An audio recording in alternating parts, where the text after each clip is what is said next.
Bueno, si gustan, hacemos una pequeña pausa de 5 minutos y ahorita ya retomamos. Entonces, retomaríamos a las 8:05.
Disculpe, ¿soy solo yo o no se escucha el micrófono?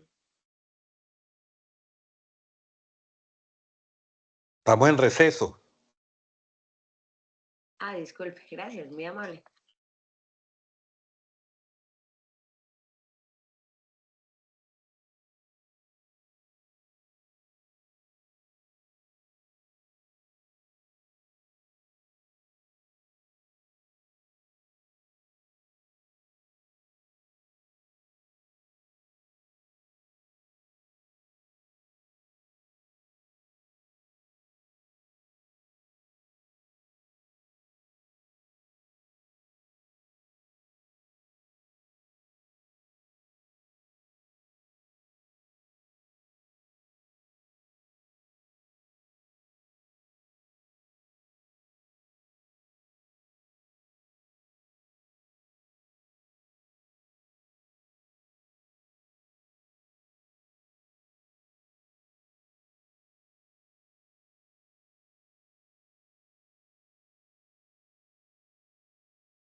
Bueno, listo. Ya vamos a continuar con la segunda sección de la clase.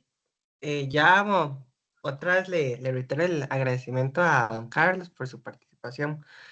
Ahora, este es el tema 7, estamos ya en la clase 7, que es la prueba odontológica forense. Este tipo de pruebas, no sé si alguno ha tenido la oportunidad, tal vez médicos, que peritos o abogados que tal vez la hayan visto en algunos de sus casos o han escuchado a colegas donde han sido peritos o que la han aplicado. Entonces, ese es un tipo de prueba que en la actualidad aquí en Costa Rica no es como que se ha aplicado mucho, sí se ha aplicado. En los casos que se ha aplicado en Costa Rica ha sido bastante efectivo.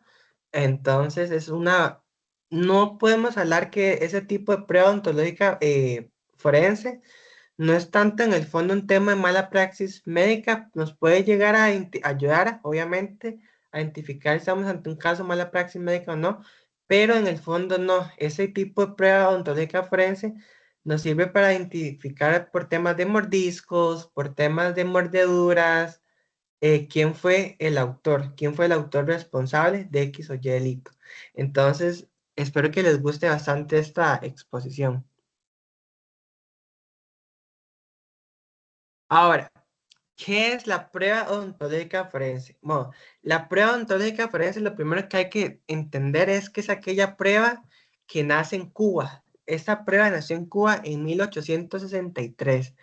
Ahora, ¿para qué nos va a servir? Esa prueba es estrictamente para procesos judiciales y nos va a ayudar a qué? A derivar la causal del delito en algunos casos, por ejemplo, si la persona fue víctima de un accidente de tránsito, de una agresión física, de una violencia doméstica, de un homicidio, de tortura, de una violación. Dos, nos va a ayudar a identificar si la huella de una mordedura corresponde a X persona en particular. De hecho, yo creo que aquí había un dentista en este grupo. Y digamos, cada huella, cada mordisco de la persona, la mordedura, la parte vocal de cada persona es totalmente diversa a la de cualquiera. Entonces, en la práctica, nosotros podemos aplicar a raíz de mordeduras, identificar si esta persona fue quien le causó el homicidio a esta persona. Si esta persona fue la que violó a esta persona a raíz de las manchas de mordeduras o de indicios corporales en el cuerpo. Entonces, esta prueba es muy útil en ese tipo de casos. Ahora, como yo les mencioné en la introducción, ahorita en esa pequeña introducción que dice, aquí en Costa Rica sí se ha aplicado a partir de que sea una prueba que nace en Cuba. Costa Rica sí la ha aplicado, no la ha aplicado, digamos, en muchos casos, pero en los casos que la ha aplicado ha tenido prácticamente un 50% de éxito. O sea, es una prueba que funciona. Y además, por ejemplo, vean ese ejemplo. eh, va a parecer un poco curioso, pero digamos, dependiendo de la profesión, dependiendo de las actividades que uno realice, así es que la boca o la mordedura de la persona va cambiando. Por ejemplo, doctrinalmente se ha dicho que los carpinteros y que los estilistas por común presentan muecas en los bordes iniciales, en los dientes. O sea, vean que ya a partir de eso podemos identificar temas tan específicos como son la profesión. Vamos a poder identificar temas a raíz de esta prueba, profesión, género, vamos a aproximarnos también a edad, nos vamos a poder aproximar a temas de religión de la persona. O sea, vean que el tema, tal vez uno dice, uy, mira, es que nosotros utilizamos la boca únicamente para hablar, para morder, para masticar. No, digamos, ese tipo de cuerpo muscular que nosotros tenemos nos va a ayudar hasta en procesos judiciales para identificar a la gente. Vean, ya vimos un poco cómo tienen los carpinteros y los estilistas, pero vean, también están como los músicos que dicen que pueden mostrar una clase especial en la atrición dentaria y por ejemplo, los trabajadores de fábrica que dicen que emplean ácidos y tienen erosiones en los dientes. Ahora, este es un ejemplo para que vean que esta prueba, si es bien utilizada, puede llegarnos a ser hasta más productiva que hasta que una prueba de ADN. Por ejemplo, no sé si ustedes recuerdan en el año 2004 que hubo un tema de un tsunami en Tailandia, que dice que prácticamente a raíz de ese tsunami dejó 2.000 muertos, más de 2.000 muertos. ¿Y cómo fue que que los agentes identificaron quién era quién? No fue por medio de pruebas de ADN, sino fue a raíz de que los odontólogos forenses identificaron a los pacientes por medios de la boca. Entonces, vean que digamos que hasta en crisis mundiales, como fue el tsunami del año 2004, esta es una prueba que se utilizó, que ayudó a facilitar, que ayudó a acelerar el proceso. Entonces, es una prueba, digamos, que actualmente es útil y actualmente en los procesos judiciales, en países tal vez, perdón, en países como Colombia, en países como Francia, en países como España, la están utilizando, más allá que una prueba de ADN. ¿Para qué? Para identificar, como ya les super reiteré, quién fue el que provocó, quién fue el que provocó el daño, quién fue el que provocó la violación, quién fue el que provocó el homicidio. Ahora, no en todos los casos se va a poder aplicar, sino ahorita vamos a ver como en qué tipo de casos es que se puede aplicar ese tipo de prueba. Ahora, vamos a ver cuál es la diferencia entre una marca dental y una mordedura. Dice, una marca dental es aquella impresión producida por dientes humanos o animales y a veces por dentaduras u obturaciones, la cual puede dejar una marca en la piel humana, como en los hombros, caras, manos, abdomen, región femoral, brazos o manos que la víctima o el agresor. Ahora, de hecho aquí se ha dicho, los odontólogos forenses han dicho bastante, han sido bastante claros que al momento de que analizar un cadáver, analizar una situación, cadáver, lo primero que hay que buscar son indicios, ¿verdad? ¿Para qué? Para ver cómo es que la persona falleció, cómo fue que la persona le provocó el accidente y con cuál es el indicio. Primero que uno tiene que arrancar con el tema de las mordeduras, el tema de una mordedura en la piel, una mordedura en el abdomen, en el brazo. Además, nos va a ayudar dicha prueba, ¿verdad? Nos va a ayudar para identificar si fue una mordedura de carácter animal o fue una mordedura humana, las cuales son totalmente distintas, ¿verdad? Ahora, ya vimos que es una marca dental, ahora que es una mordedura. Dice, la mordedura es considerada dentro de la odontología forense como una lesión provocada por la acción de morder, producida por un mecanismo combinado de presión y tracción. Ahora, doctrinalmente se ha establecido que al momento de examinar físicamente un cadáver, lo primero, que fue como ya les mencioné, es comprobar si hay marcas de dientes o mordeduras en las distintas partes del cuerpo. Ahora, ¿qué pasa? Hay dos tipos de suposiciones. La primera es, como ya les dije, la dentadura humana es única. No va a ser la misma dentadura humana que yo tenga, la misma dentadura humana que va a tener mi vecina, mi mejor amiga, mi novia, etc. Ahora, ¿qué pasa? A raíz de eso existen diferentes características diferenciadoras entre las cuales nos va a poder ayudar a identificar el agente. Una de esas fueron las características que ya nosotros mencioné, que por ejemplo, que si yo quiero identificar el tema de la profesión, vean que digamos, un músico por temas de rasgos, va a tener una dentadura totalmente distinta a un trabajador de fábrica. Un trabajador de fábrica va a tener una dentadura probablemente totalmente distinta a un estilista. Ahora, en Costa Rica tenemos la Unidad Odontológica Forense. Este organismo, ¿qué es? Ese organismo forma parte del OIJ, del Organismo de Investigación Judicial, y esa unidad tiene, a mi criterio, profesionales altamente especializados en el área, en el cual,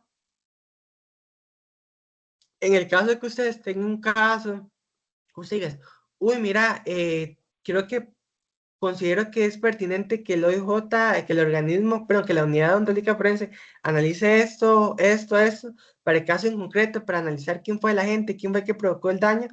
La unidad odontológica forense sí va a tener profesionales altamente especializados para atender eso. De hecho, vean, que fue lo que yo les dije, y esa es una prueba que se hizo. Dice, en Costa Rica, entre el año 2015 y el año 2022, la unidad odontológica forense ha participado en 165 autopsias, consiguiendo una identificación positiva en 51 de ellos, es decir, en 2/3 partes, o sea, más de la mitad. O sea, como pueden ver, en ese lapso del 2015 al año 2022, lo que han pasado 7 años, vean que no fueron una mayor cantidad de autopsias de las cuales se han realizado. Para la cantidad de que uno dice, mira, aquí en Costa Rica, para la cantidad de homicidios, para la cantidad de violaciones, para la cantidad de maltratos que tal vez se pudieran haber utilizado, pero los cuales, como ya les dije, han sido bastante beneficiosos. Ahora, esos no es únicamente beneficiosos procesalmente, sino que esos también es más que todo por un tema de agilidad. ¿Por qué? Porque si utilizamos o si comparamos el tema de analizar un tema por medio de esto o analizar un tema por ADN, se ha dicho que el tema de analizar quién fue la gente por medio de la mordedura es más rápido y es más económico que una prueba de ADN. Además de que esta aplicación es totalmente universal, es decir, funciona igual en todos los países, contrario a la prueba, como ya muchos doctores saben, a la prueba de ADN no es así. Además de que en este tipo de casos no es necesario contar con datos ante muerte, es decir, antes de la muerte, que en pruebas de ADN sí es necesario. Entonces, si lo vemos desde un punto de vista procesal, lo vemos desde un punto de vista de economía, dentro de un punto de vista científico, nosotros vamos a decir, no, ok, sí, es que este tipo de prueba es más factible que la prueba de ADN.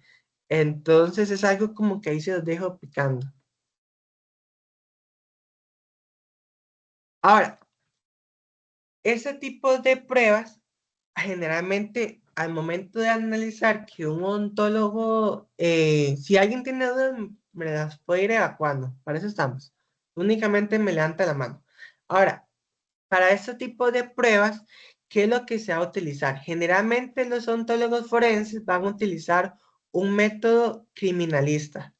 Ahora, ¿qué es prácticamente lo que ellos se tienen que analizar? ¿Qué es prácticamente las 7 preguntas básicas que todo forense se tiene que analizar? ¿Qué, quiénes, cómo, cuándo, dónde, con qué y por qué? ¿Para qué? Para que una vez que ellos ya tienen contestadas estas 7 preguntas, ellos ya pueden prácticamente plasmar eso en un informe, emitir eso en una pericia, o por lo menos tener el caso más por lo menos tener ya una noción más concreta de caso, en caso, digamos, que lo llamen a declarar, que tengan que rendir un informe. Ahora, se ha dicho doctrinalmente que al momento de que un odontólogo vaya a aplicar este método, tiene que seguir una cierta serie de pasos. ¿Y cuáles son? La primera, levantar una pequeña historia de las circunstancias del hecho. ¿Y cómo es que yo cómo es que yo levanto esas circunstancias?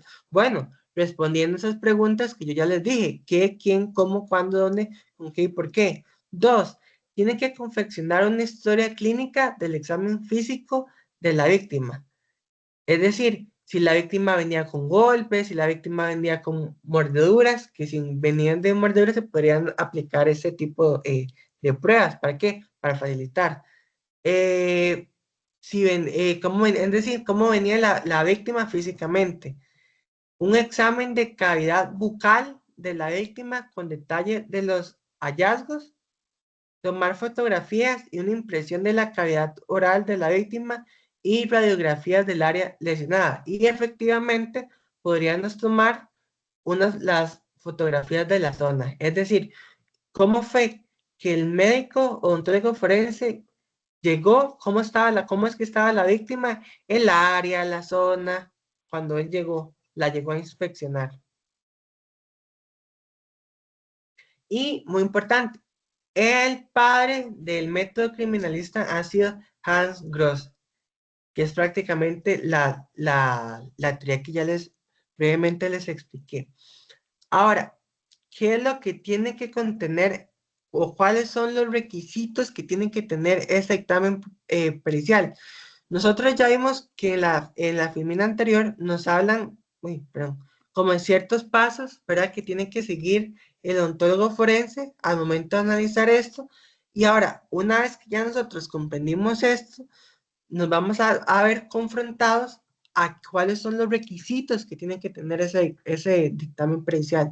Y el primer requisito es, tiene que hacerse una descripción de la persona, objeto, cosa, materia, examen o estudio, así como el estado y forma en que se encontraba, que fue lo que ya les brevemente expliqué. 2, la relación detallada de todas las operaciones practicadas en la pericia y el resultado. 3, los métodos científicos o técnicos que han sido validados para emitir su dictamen. Aquí me quiero detener. Ustedes van a ver muchos en la práctica, no únicamente en temas de odontólogos médicos, de odontólogos forenses, sino de peritos que llegan a hacer un dictamen y ese dictamen, por X o Y razón, es un dictamen subjetivo. ¿Y qué es decir un dictamen subjetivo? Es aquel dictamen que no viene amparado, que no viene soportado por medios científicos, convalidados con medios científicos. Es decir, si yo como perito me llaman a emitir un dictamen, no es únicamente, es decir, yo, fulano de tal, considero que se tuvo que resolver así. No, sino que yo como perito, sea la rama en que yo me dedique como perito, de poder judicial, un perito privado, tengo que emitir mi criterio amparado de ciencia, amparado en un medio científico, amparado de algo que ya ha sido fehacientemente comprobado. O bien decir, ok, vean, yo voy a emitir mi criterio con base a esto, pero la ciencia o la materia o la especialidad que yo me dedico se está investigando esto. ¿Para qué? Para que el juez, las partes puedan valorarlo. Es decir, recordemos que nosotros ya vimos, cuando introducimos la parte pericial, que la prueba pericial, lo que diga un perito, no es vinculante. Es decir, el juez si quiere lo aplica o no. Y que el juez es el perito de los peritos. Entonces, si el juez quiere, se puede desligar de lo que dice el examen pericial, o bien, obviamente, si se va a desligar, tiene que fundamentarlo, ¿verdad? Y en la sentencia. Y si lo va a aplicar, igual tiene que fundamentar, pero tiene que fundamentar qué es lo que a él le convenció de que el perito dijo que lo llevó a él a tomar esa decisión. Ojo con eso, es muy importante. Ahora, y 4, las conclusiones a las que llegan el perito. Todo dictamen pericial tiene que venir con conclusiones. A veces yo he visto en la práctica, no en temas de mala praxis médica, sino tal vez en temas de que en procesos agrarios, en procesos civiles, donde por X o Y razón lo llaman a un médico, a un ingeniero topógrafo, a emitir un criterio, un peritaje, y el médico topógrafo, no sé si ustedes son buenos leyendo en planos o son buenos en ciertas cosas, pero siempre, cualquiera que sea el peritaje, siempre tienen que venir conclusiones. Es decir, el perito tiene que decir, a raíz de esto, de lo que yo estoy diciendo en A y B, concluyo C, ¿verdad? Que es muy importante. Ahora, el expediente clínico odontólogo forense. Nosotros ya vimos en las clases, en el curso, qué es el expediente clínico, quién lo puede ver, la importancia del expediente clínico, que yo les dije, para mí, la mayor herramienta legal que tiene un médico al momento de que es demandado una mala praxis médica es el expediente clínico. Eso fue lo que yo les dije y se los vuelvo a reiterar. Pero ahora, ¿qué pasa? El expediente clínico ontológico es lo que nos vamos a aterrizar. ¿Y por qué? Si yo les dije a ustedes los médicos, perdón, a los doctores, sean cuidadosos con el expediente clínico, manténganlo ordenado, documenten todo, llévenlo todo al día, ordenado. ¿Por qué? Porque en el caso de que se llegue a ocupar, es una mejor herramienta. Pero a los ontólogos les digo eso y más. ¿Y por qué más? Porque el expediente clínico ontológico es tan cuidadoso y puede ayudar tanto a un proceso a identificar, perdón, a identificar el agente, a identificar la mordedura, que no es únicamente el expediente ontológico, no únicamente va a ser de guía, no únicamente va a ser de respaldo en caso que a un ontólogo, a un dentista, lo llegue a demandar en un caso de mala praxis médica, sino que es tan importante a raíz de lo que yo ya les expliqué, que a raíz de una mordedura uno puede identificar a la persona. Los ontólogos tienen que guardar ese expediente, los datos del paciente, entrevistarlo bien. ¿Para qué? Porque en caso de que un día los lleguen, no sé, les diga el OIJ o el Ministerio Público, los llame y le diga, el doctor tal, necesitamos que se presente aquí y nos entregue el expediente tal clínico, porque sabemos que usted fue el odontólogo de fulanito. Entonces, a raíz de eso, ustedes puedan aportarles y puedan ayudar a la justicia. Entonces, ahora, ¿qué es lo que debería tener un expediente clínico ontólogo, perdón? Ese expediente clínico debería ser más detalloso o más detallista, perdón, en cuanto a la paciente. Identificar la edad, la profesión, identificar si el color de piel, el color de pelo, si tenía tatuajes, si tenía cicatrices. Uno tal vez como paciente, uno diría, uy, mira, pero ¿por qué el dentista? Ustedes pueden estar preguntando, ¿por qué es que el dentista me quiere preguntar tanto eso si yo lo único que me quiero hacer es una limpieza dental? Uy, únicamente me quiero hacer unos brackets. ¿Para qué me está preguntando tanto? Bueno, ustedes podrían decir, no sé si alguno es odontólogo. Bueno, es que en el caso de que pase algo, es para tener mayor información de ustedes y poder ayudar poder brindar al sistema judicial, por ejemplo.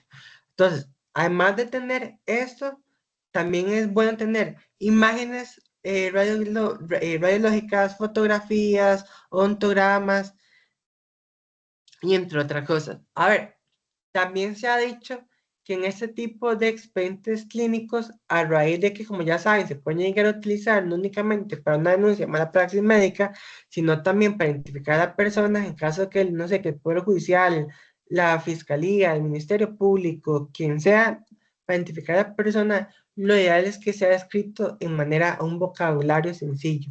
¿Por qué? Porque muchas veces nosotros utilizamos un lenguaje médico, utilizamos el lenguaje científico ligado a nuestra profesión, que tal vez un juez, un técnico, no lo vayan a entender, ¿verdad? Entonces, y más bien podrían acarrear a confusiones. Ahora, aquí en Colombia, ojo, muy importante, en el año 2018, si no me equivoco, Colombia hizo una ley.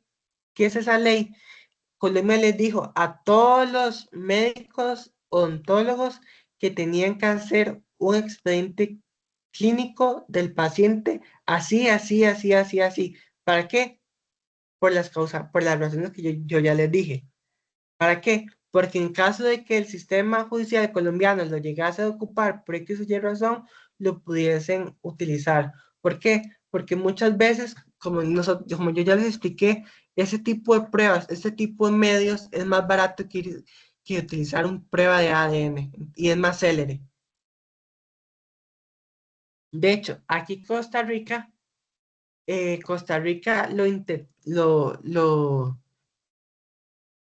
no, perdón, lo de Colombia fue en 1993. Como pueden ver aquí en Costa Rica fue en el 2018 donde se hizo una encuesta. Bueno, entonces ya he hecho esa aclaración que en Colombia fue en 1993 donde se hizo esa ley, la ley número 38.000 de 1993, que fue prácticamente lo que yo ya les expliqué, que dijo, ok, no, yo necesito, el sistema colombiano dijo, no, yo necesito que los médicos odontólogos tengan el expediente clínico así, así, así, por lo que yo ya les dije. Costa Rica, obviamente aquí no existe nada de eso, pues como ya les dije desde la clase 1, Costa Rica lamentablemente está un poco desfasado en todo lo de tema médico, lo cual a mi criterio debería ya los legisladores, y espero que esos diputados, si Dios les da la oportunidad, puedan regular más temas médicos y no dejarlos a la deriva, al aire, aquí quizá una laguna, pero bueno, eso es algo que tal vez se den en el futuro. Entonces, en Costa Rica, en el año 2018, se hizo un proyecto. ¿Y qué consistió ese proyecto? El proyecto fue el siguiente. El proyecto fue llamar al colegio médicos, al colegio de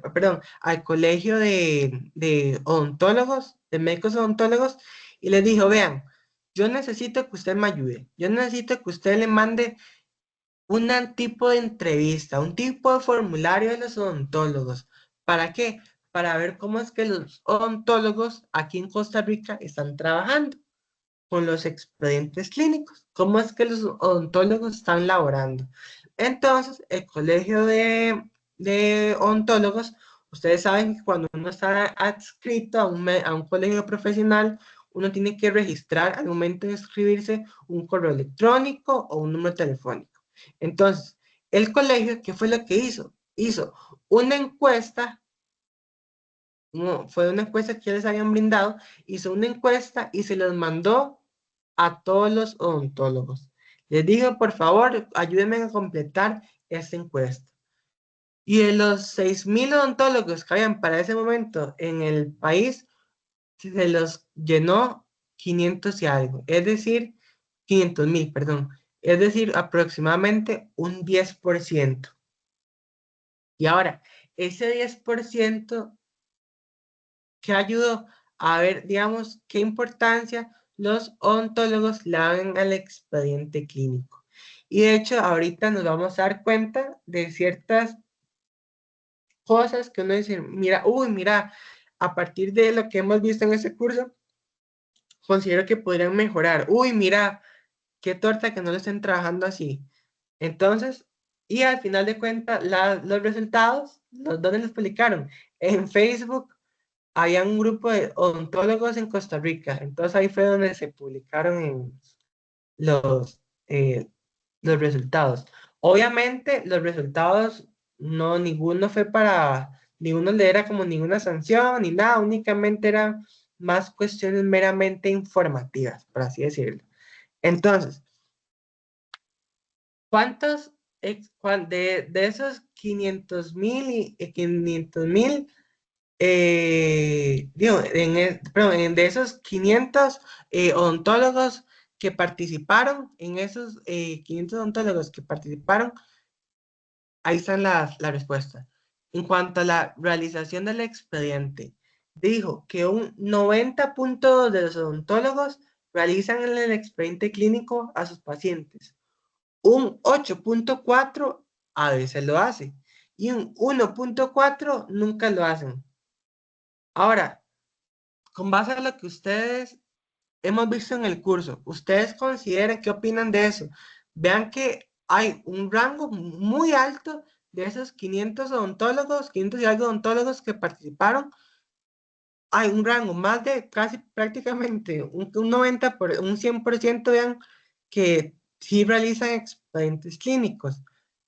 Hay un bajo por ciento, un 8.4 que a veces lo hace y un 1.4 que nunca lo hace. A raíz, digamos, de ese porcentaje que fue como un 10% de los odontólogos que habían para ese año, en el 2018, si se dan cuenta, los odontólogos, la mayoría, para no decir que el 100%, sí son responsables de llevar un expediente clínico. Ahora, lo que habría que analizar es qué información hay dentro de ese expediente clínico. ¿Cumple la información? ¿Es apta la información? ¿Es clara la información? ¿O qué? Ahora, también hubo una pregunta. Si saben que la información recopilada en el expediente odontológico puede ser útil para identificar a una persona. Ojo, vean, de esos dicen un 69% indican que sí saben que puede ser útil para identificar a una persona. Un 12% que dicen que no es útil y un 19% que dice que no sabe, indica no saber. Entonces, qué es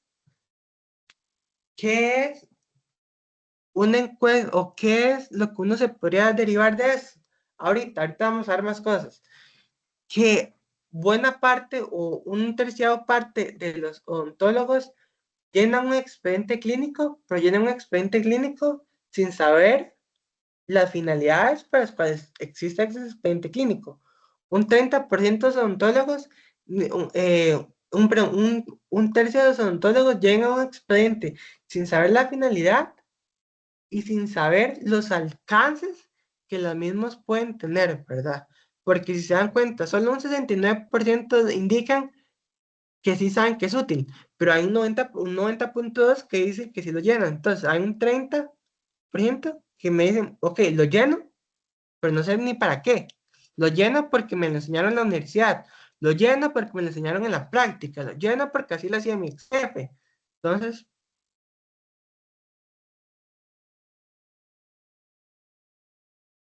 no sé qué van pensando por aquí, digamos, haciendo como una breve pausa de 2 minutos, ¿qué consideran de este tema? Porque, digamos, si ustedes me preguntan a mí, yo considero que ese tema es importantísimo. ¿Por qué es importantísimo? Porque puedo identificar a una persona de manera fehaciente. Entonces, ¿qué opinan ustedes?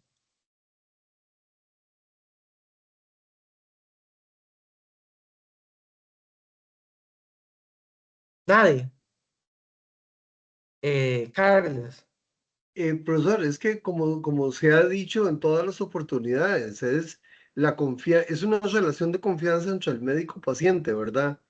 Ujú. Ahora tal vez no está pasando nada, pero en cualquier tipo de accidente donde no sea identificable la persona y ese sea el único recurso, es gravísimo no tener el expediente clínico, ¿verdad? Pero yo no lo De, considero, digamos, a medias, es sumamente grave porque es precisamente de lo único que con lo que cuentan la investigación, ¿verdad? Y los familiares. de Así que hecho, yo lo veo como ujú. muy grave, más bien el no hacerlo. De hecho, vean la importancia de esta prueba y por eso fue que yo aquí hice, digamos, yo sé que eso no es un tema tanto en mala praxis médica, pero es un medio de los cuales muchas veces nosotros no tenemos conocimiento que existe, ¿verdad? Y los cuales nos puede ayudar a identificar un montón de tipos de casos, hasta si hubo mala praxis médica, si hubo un tipo de violación, si hubo un tipo de maltrato, si hubo un tipo de homicidio. Es un caso, es un tipo de prueba pericial que nosotros tenemos a nuestra disposición, que lo podemos utilizar, que se ha aplicado en Costa Rica y no solo en Costa Rica. Vean el ejemplo que yo les puse a ustedes. Ya ahorita les doy la palabra a Dayron y a Johnny.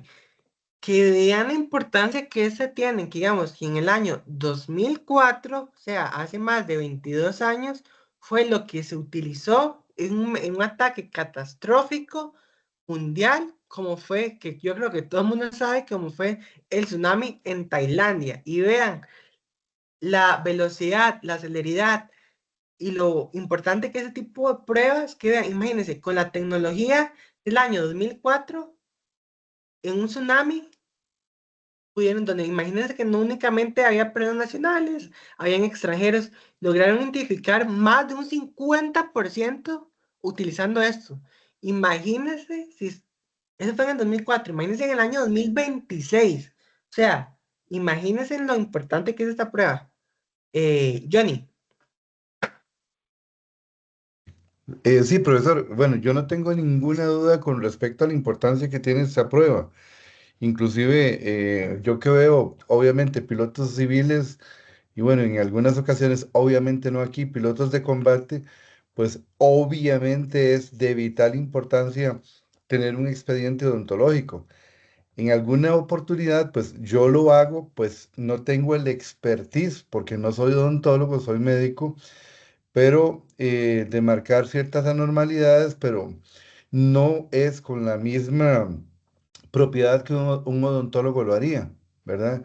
Ujú. Pero evidentemente es sumamente importante, inclusive nosotros al hacer el chequeo de personal que se dedican en la industria aeronáutica o aeroespacial, habíamos desprendido una hoja donde la persona que se dedica en estas situaciones a que fuera donde su odontólogo hiciera una clasificación adecuada para luego posteriormente que nos las uniera a nuestro expediente. Ujú. Pero lamentablemente algunos de los colegios profesionales dijo que eso era encarecer qué sé yo, la atención médica del usuario y no se vio en forma adecuada, pero evidentemente es una base de datos que se puede hacer y se puede tener a disposición, ya sea en estos casos qué sé yo, de algunas actividades laborales versus actividades criminales. Entonces, es importante, así como se fundamenta la huella digital, fundamentar, por decirlo así, la huella dental de cada persona. Me opino exactamente igual que usted. Excelente comentario. Más bien, muchísimas gracias. ¿A usted, profe? Y Dayron. Hola, profe. Sí, siguiendo en la línea con los compañeros, considero también que es indispensable, ¿verdad? El expediente siempre nos lleva a entender muchas cosas del paciente, inclusive detalles que tal vez, a veces los detalles nos dicen mucho, ¿verdad? Más que inclusive el mismo análisis que podamos hacer o obtener de un paciente, pero más allá del expediente como tal, ¿verdad? Y toda la funcionalidad que tiene, también, pues, el profesional debería verlo como un deber y también para protección del mismo, ¿verdad? Ante cualquier situación y para yo, o sea, tanto para el paciente como para el profesional. Sí, más bien, muchísimas gracias. Muy buen comentario. Bueno, partiendo que ya no hay más comentarios, sigamos. Ok, vamos de la información. Ok, otro punto de de esa encuesta que ya vimos que se realizó en el año 2018, que le mandó los correos a todo el colegio odontólogo le mandó esa encuesta a todos los médicos que tienen que estar adscritos a ese colegio. En ese momento nos dimos otra consulta, que es de la información solicitada dentro del expediente, que dice, los datos que se incluyen de la amnesis de los pacientes son el sexo el 84%, mientras que las variables de peso, complexión y estatura se registran en menos del 10% de los expedientes. Solo el 10,6% de los odontólogos indican que incluyen, perdón, la presencia de cicatrices en la información del expediente odontológico. El 42% de los odontólogos indica que no solicitan información sobre la presencia o de usos materiales de dispositivos médicos, entre quienes lo realizan son los referidos a los dispositivos médicos y menor proporción a materiales para fines médicos y estéticos. Con respecto a la presencia de fracturas, solo el 67,9% de los encuestados solicita información al respecto. El 82 indica que no incluye, perdón, el 82% indica que no incluye información sobre modificaciones corporales y entre quienes registran información, lo que más registra son piercing seguido de tatuajes. Ahora, no es que eso tiene que ser tan expreso, ¿verdad? No es que eso tiene que ser tan expreso así. Pero ¿qué pasa? Nosotros ya vimos que en otros ordenamientos, por ejemplo, Colombia, que Costa Rica lo que quería hacer era una copia de esa ley de colombiana que hizo en 1993, es eso, que digamos que en Colombia sí se exige todo eso. ¿Para qué? que indiquen, digamos, la persona tenía cicatrices, si la persona tenía modificaciones corporales, el peso de las personas, la complexión. Eso, digamos, Colombia sí es exigido. Costa Rica le quería copiar. ¿Para qué? Para que en el caso de que ellos lo llegasen a necesitar, ellos pudiesen hacer una comparación entre lo bucal del paciente con qué, con el expediente clínico que tenía el odontólogo privado de ese paciente. Ahora, vean lo que dicen acá. El 1% de los entrevistados indica que incluyen información sobre el uso de joyería habitual, el 1% sobre el color de cabello, el 1% describen sobre el vello facial, el 8% necesitan información sobre la presencia de algún material extraño en el cuerpo, el 72% de los entrevistados describen rasgos dentales, característicos individualizantes. A ver, entonces, si ustedes me preguntan a mí, ¿qué de esto es importante? ¿Qué es lo mínimo que debería que tener un expediente clínico odontológico? Bueno, yo les diría, obviamente, bueno, creo que es algo que se podría derivar de la zona crítica en un odontólogo, los rasgos dentales. Es decir, recibí al paciente tal, con estos rasgos, vino a mi consulta porque se quiere hacer este cambio. Es una consulta ya sea estética, de prevención o es una consulta ya sea de necesidad. Mínimo. Dos, indicaría por lo menos cómo es físicamente el paciente. El tema del color del pelo no lo pondría yo porque la gente de ahora con los tintes y todo, la gente cambia de color constantemente. Entonces tal vez el tema de color no lo pondría, pero pondría eso, yo pondría color de piel, pondría cómo es físicamente por lo menos el grosor de la persona, que tal vez el tema de un tema de grosor es más difícil cambiar que el tema de un tinte, por ejemplo el color de piel, el color, pondría también la estatura y un peso aproximado. ¿Para qué? Para que eso me pudiese servir en caso de que a mí me lo lleguen a solicitar. De hecho, les voy a aclarar desde este momento.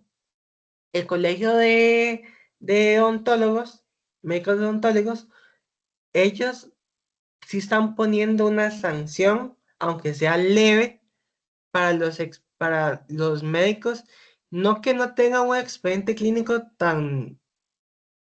con tanto detalle como el que yo les estoy diciendo, con tanto detalle como lo exige Colombia, sino aquellos médicos que no tengan ni siquiera un expediente clínico del paciente. Entonces, si un odontólogo no tiene un expediente clínico del paciente, probablemente va a recibir una sanción disciplinaria ante el colegio profesional respectivo. A ver, igualmente, esa sanción, como nosotros ya vimos, en temas disciplinarios no va a ser de la noche a la mañana, tiene que ir con un proceso, ¿verdad? Entonces, igual tendría que venir con una resolución y todo que digan el tipo de si lo van a inhabilitar, si le van a poner una sanción. Generalmente no habilitan ese tipo de casos, sino únicamente le llaman la sanción por escrito. Cuatro, el respaldo del expediente. ¿Qué lo vimos aquí? Que el 30% de las entrevistas indican que realizan un respaldo de la información del expediente. Un 40% indica que no sabe y un 30% indica que no lo hace. Yo me puse a pensar, ¿cómo usted, un 40% se no va a saber si usted es médico, si es su consultorio, si es el centro médico, cómo se no va a saber si usted guarda o no un respaldo, un expediente? Estoy seguro que ese 40% fueron de personas que no lo hacen o que no lo hacen, pero que les daba miedo que si contestaban que no, les abrieran un proceso disciplinario. Entonces, ¿qué hago? No sé, no recuerdo, más fácil. A ver, el tema del resguardo del expediente para ustedes igual va tanto para los médicos, va tanto igual para los odontólogos, perdón, para doctores, para los odontólogos, no es que sea necesario, pero ustedes no saben, ¿verdad? Obviamente siempre es ser mejor, un poco más cauteloso y tener un respaldo, ya sea porque como, yo no sé, si los van a demandar de una mala praxis médica, uno no sabe, yo soy del criterio de que hoy yo puedo estar bien con mi cliente y mañana mi cliente puede ser mi peor enemigo. Entonces siempre hay que ser cauteloso lo más posible. Y 5, si le han solicitado el expediente. Vean que un 95% de los entrevistados informa que nunca una autoridad judicial le ha solicitado un expediente clínico. Y un 35% dice que sí, pero casos de malpraxis. Y 1% dice que para fines de identificación. Si yo me pongo a pensar y yo digo, uy, mira, eso es cierto, yo diría que eso es totalmente cierto. ¿Por qué? Porque si analizamos la primera diapositiva del análisis que hubo del año 2015 al año 2022, nosotros pudimos derivar que en 7 años únicamente hubo 170 y pico de autopsias ligadas a prueba ontológica forense. Es muy probable que esos 5, no, de esas 175 que se hicieron, por ejemplo, no hayan sido personas, digamos, que las hayan llamado o no. Entonces, vean que generalmente no es que a los odontólogos no es como que lo llamen, si se dan cuenta el porcentaje es muy bajo, es muy alto las personas que no les han llamado, pero siempre es mejor prevenir. Y siempre, digamos, si yo como médico siento que es algo ética, si yo como médico sé que un instrumento mío clínico puede ayudar a la justicia, puede ayudar a la familia del paciente, a la familia de la víctima, a identificar quién fue o ante quién estamos, yo lo tengo que hacer, ¿verdad?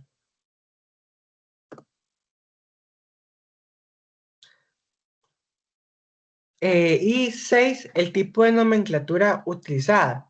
Dice que un 41% de los entrevistados indican que no saben qué tipo de nomenclatura utiliza para sus expedientes. Un 28% indica que propuesto por la Asociación Dental Americana, un 31% dice que utilizan la Federación Dental Internacional. Con respecto a los métodos de identificación, el 50% de los entrevistados indican que que el ADN 26 no sabía, 36 dactiloscopía y un 12% en forma odontológica. Con respecto al tipo de odontograma que realiza, el 60% manifiestan que anotan las piezas permanentes y el 65% la anatomía.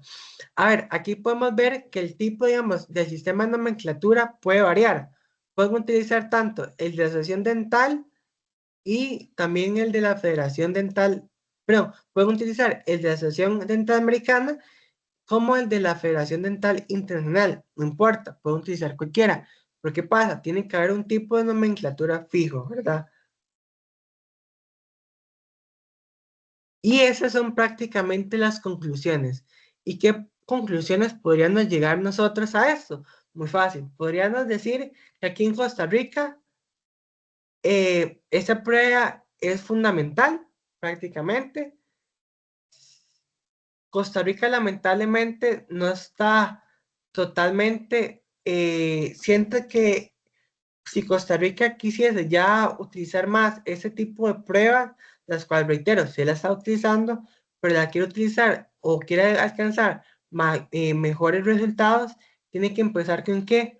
Modificando, capacitando a los odontólogos con el uso del expediente clínico. ¿Por qué? Porque en muchos casos, tal vez la prueba odontológica forense por situaciones de presión, por situaciones del médico, por situaciones de inexperiencia, puede llegar a no a confundir, puede no llegar a ser tan exacto, pero tal vez si usted lo compara, ese tipo de prueba, si lo compara con el expediente clínico, que no, mira, ya es que haciendo una comparación y un contraste entre ambos, ya me queda claro que este pertenece a este, que esa persona está a la raíz de esto y esto que coinciden. Entonces, como pueden ver, es algo que Costa Rica no sí la ha utilizado, no lo ha utilizado tal vez como deberían o no ha sido tan avanzado como lo han sido otros países, pero si se llega a utilizar y se utiliza de manera correcta, los resultados van a ser sorprendentes.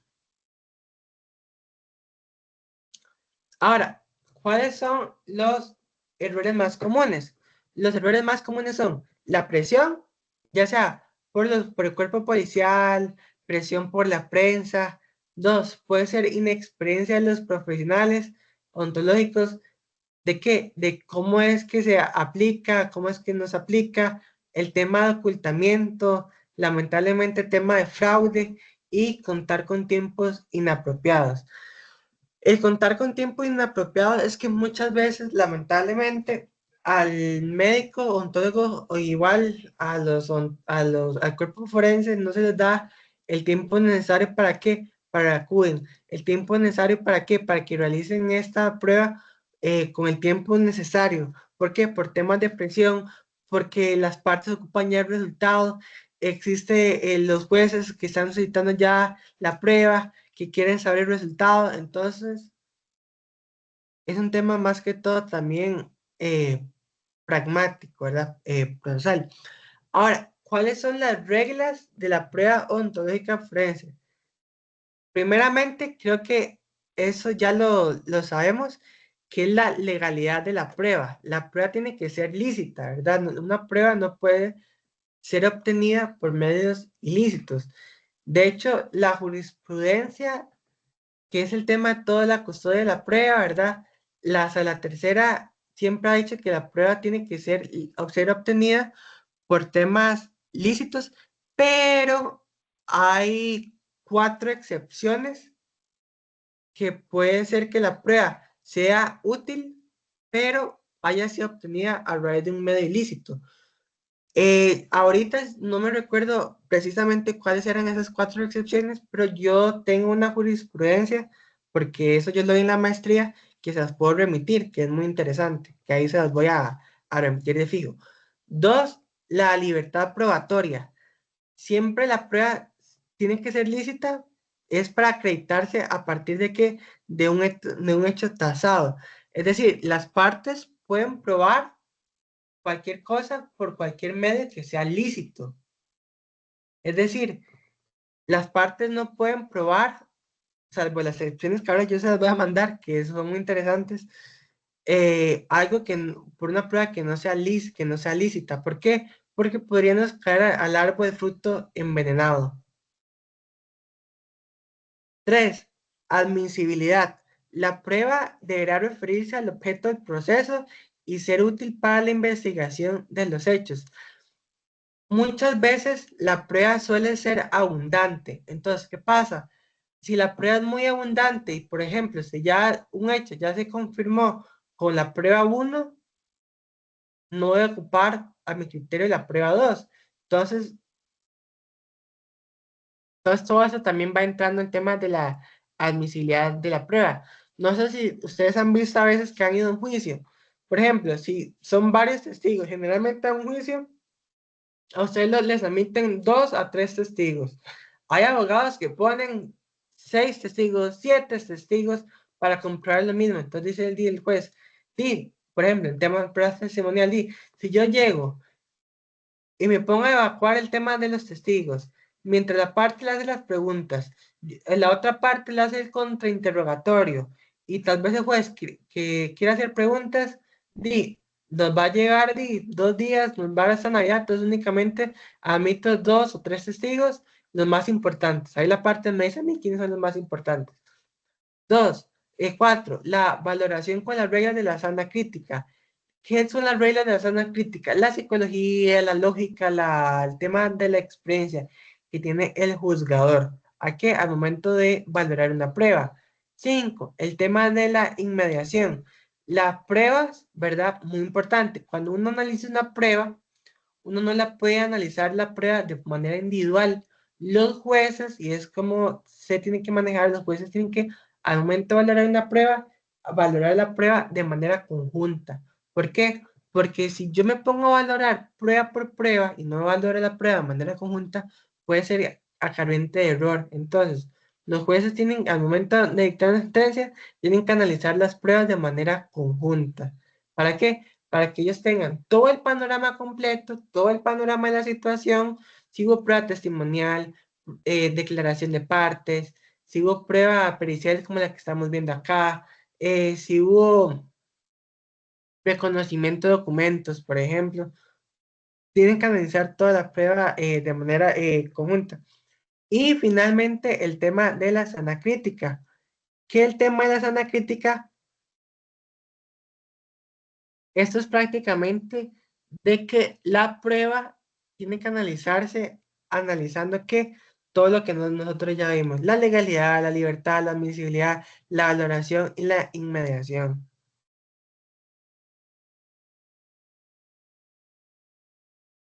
Ahora, este es el caso de la doctora Cedeño. No sé si alguien pudo ver el video que yo les pasé en la tarde, el caso de la doctora Cedeño. Sí, sí lo vimos, doctor. Eh, ¿Y qué le pareció? Eso es un caso crítico. Ahí hay una mano que no se está enseñando, y esa mano está en el que permitió la entrega del expediente en el hospital o donde fuera. O sea, el expediente clínico es un documento que está sumamente resguardado. Para que una persona le pueda sacar fotos a un expediente, cosa que es totalmente prohibido, sacarle fotos a un expediente, significa que lo compraron. No hay otra manera de verlo, porque legal, por la vía legal no puede hacerse.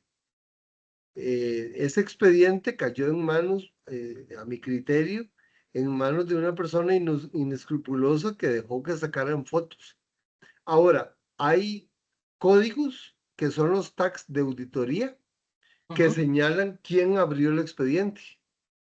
Esa parte, ujú. obviamente, no sé si en ese caso se menciona, pero si averiguan quién sacó el expediente, averiguan quién prestó el código. Y ese que prestó el código es de registro médico, Ok, porque los doctores no tienen código. Son los de registros médicos los que tienen código para abrir un expediente. Así que alguien se prestó alguien prestó el código por la forma que sea, o comprado o por una orden o lo que sea, para que le sacaran fotos. ok, sí, muy bien. ¿Alguien más? Ok, bueno, partiendo de que no hay nadie más, voy a explicar brevemente el caso. El caso es un caso que se las trae. De hecho, ¿por qué yo elegí este caso? Este caso yo lo quise utilizar porque en este caso es de esos casos de que se han aplicado la prueba odontológica forense. Y de hecho, la resolución del caso va muy ligada a ese tema. Ese es prácticamente el hotel, dice que es la Mansión Inn. Es un hotel en Playa Manuel Antonio. O sea, si ustedes se dan cuenta, es un hotel de lujo. Ahora, ¿qué pasa? En los casos nos vamos a tener que remontar, recuérdense en la época de la pandemia. Yo sé que muchos no se quieren recordar a esa época porque fue un momento bastante difícil para todos, pero acordémonos de la pandemia. Si ustedes se dan cuenta, la gente en la pandemia no iba a los hoteles, la gente no iba a centros comerciales, todos estábamos guardados en la casa, todos estábamos haciendo teletrabajo, la mayoría, nos quedábamos de la casa al trabajo y del trabajo a la casa. Punto. ¿Qué pasó? Hubo el 20 de julio del 2020 la doctora María Luisa Cedeño, que es anestesióloga, que para ese momento tenía 47 años, ella fue y se hospedó a ese hotel, a la Mansión Inn. Ella fue sola en conjunto de su perrito. Ella fue, se hospedó. Punto. Perfecto. ¿Qué pasó? En ese momento, obviamente por épocas de la pandemia, dentro del hotel, que como pueden ver ahí es un hotel bastante grande, únicamente habían 7 personas, específicamente los días en que ella estuvo hospedada. Estaba hospedada ella, la doctora, 2 huéspedes más y, y, y 3 personas del hotel, que era el administrador, como el propietario registral del hotel y un bailarín, que el bailarín era un amigo del propietario registral. Punto. No había nadie más en ese hotel. Ella, 2 huéspedes y el propietario registral, el bailarín y el administrador. Punto. No había nadie más. ahí vienen los nombres. ¿Qué pasó? Ese día dicen que la doctora Cedeño, uno de esos 3 sujetos, la violó, la violó, la amenazó, la, logrando que la persona falleciese. Ahora, ¿qué pasa? Dentro de todo eso, dice que la doctora Cedeño intentó defenderse a raíz de que del acto de las amenazas, de la violación que ella estaba siendo víctima y que intentó huir ¿por dónde?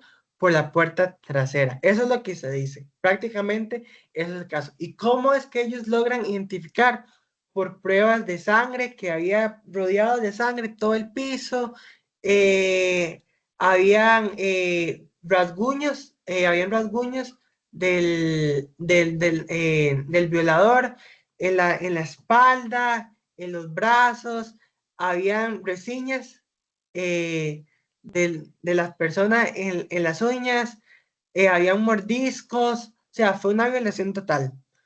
Habían el tema de los aretes, estaban tirados en el piso, habían un montón de indicios. Y para los que trabajamos en materia penal, sabemos que en materia penal sí se pueden condenar por materia indiciaria. Entonces, al final de cuentas, eso es prácticamente el caso. La fiscalía condena o no condena, le abre un proceso a 3 personas.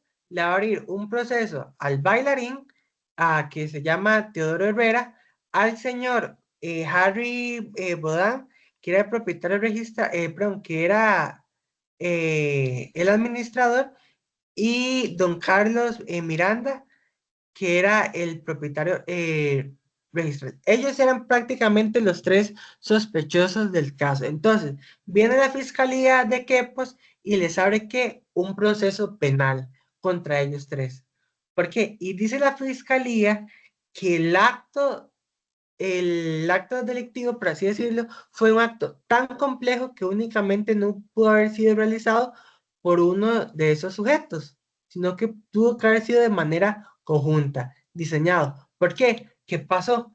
Ese señor, el propietario registral, uno de ellos viene y le dice, no, el Ministerio Público, nosotros, tanto el administrador como en persona, no tenemos responsabilidad. Quien hizo el acto fue directamente el bailarín, el señor Teodoro Herrera. Le echaron la culpa a ese señor. Pero la fiscalía, que fue lo que ella mantuvo en el juicio, dijo, no, mira, es un acto bastante complejo, entonces no pudo haber sido realizado por medio de una sola persona. Entonces, ¿qué pasó? Para ese caso, se analizaron cómo fue que se llegó a la conclusión, a la resolución del caso, por medio de la prueba ontológica forense, que fue prácticamente por lo que nosotros ya vimos. Ahora, de hecho, ¿qué pasó? Nosotros, el expediente es ese, y ahí están los delitos, que es por delitos de violación calificada, homicidio calificado por alevosía y ensañamiento. Eso fue los delitos por los cuales están juzgando a esos 3 sujetos. ¿Qué pasó? En primera instancia, el tribunal de juicio, que al final de cuentas no se hizo en Quepos, sino por temas de cupos, se hizo en el segundo circuito ahí de Goicoechea, dijo que no, que iba a sobreseer al administrador y al propietario registral, y que únicamente iba a condenar, que lo condenó por 50 años al señor José Manuel Fernández. Pero ¿qué pasa? La parte apeló. ¿Y qué pasó en apelación? Lo condenaron prácticamente a los 3. Ahora, este asunto, si no me equivoco, ya está en casación, ya está en sala tercera, y creo que todavía no se ha dictado la resolución de la sala tercera. Entonces sí sería interesante ver la solución.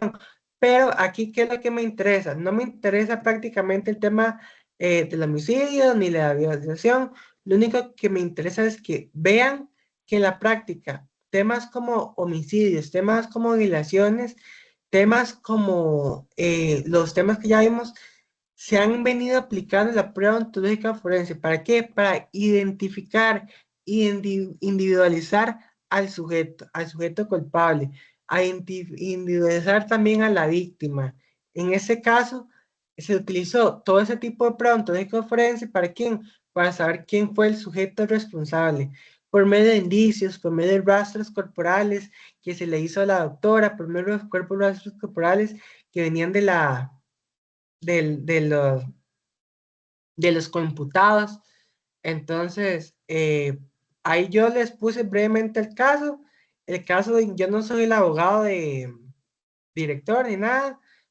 Ese caso lo cogí de las noticias, que fue un caso bastante controversial en su momento. La información que yo les brindé es información pública que ya está en internet. Entonces, prácticamente ahí les hice un resumen de la información que yo pude ir compilando por si les interesa leerlo. Y esa sería la clase del día de hoy, que espero que les haya gustado bastante. Clara.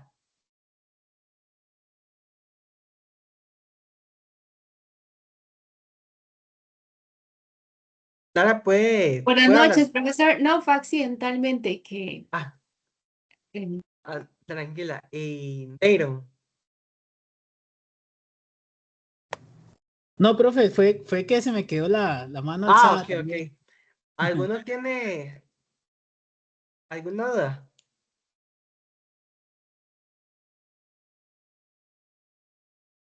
Vale. Entonces, bueno, por mi parte, como siempre, les agradezco el tiempo, les agradezco haberse conectado esta noche, porque yo sé que perfectamente uno puede estar descansando, puede estar viendo tele, compartiendo con la familia, pero se tomaron un tiempo para venir a la clase, que yo se los agradezco mucho y espero que les haya gustado a todos. Roberto. Profe, vieras que yo estaba preguntando por el chat cómo podemos hacer para accesar a la clase de hoy a 18 y no me han contestado porque no Ok, aparece ahí. voy a hablar con el instituto para ver cuándo la puede remitir, Ok. porque, digamos, si ustedes se dan cuenta, las clases siempre se graban, ¿verdad? Ujú. Entonces, pero es el instituto quienes las modifica un poco, corta como los tiempos vacíos y las remite. Entonces voy a preguntar si ya está la clase 6 y para Ok, que la tenga a mano. gracias, pura vida. Perfecto. La próxima semana recuerden que no hay clases, entonces para que todo el mundo descanse, Semana Santa, ya después, el lunes después de Semana Santa, ya retomamos todo lo que vamos a ver. Nos quedan igual bastantes clases, nos quedan 4.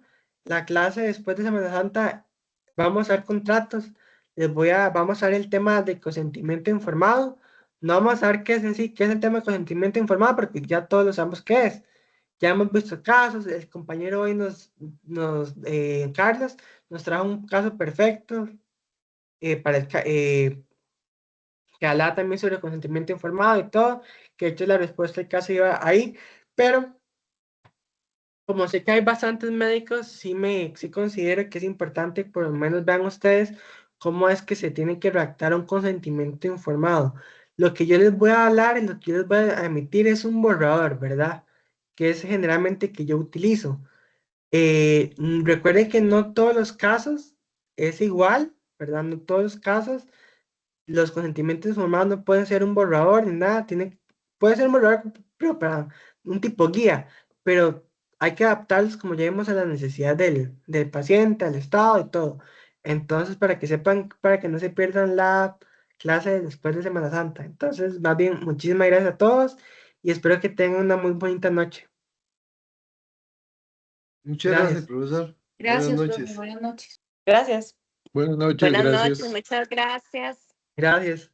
Bonita noche. Gracias, profe. Buenas noches. Buenas noches.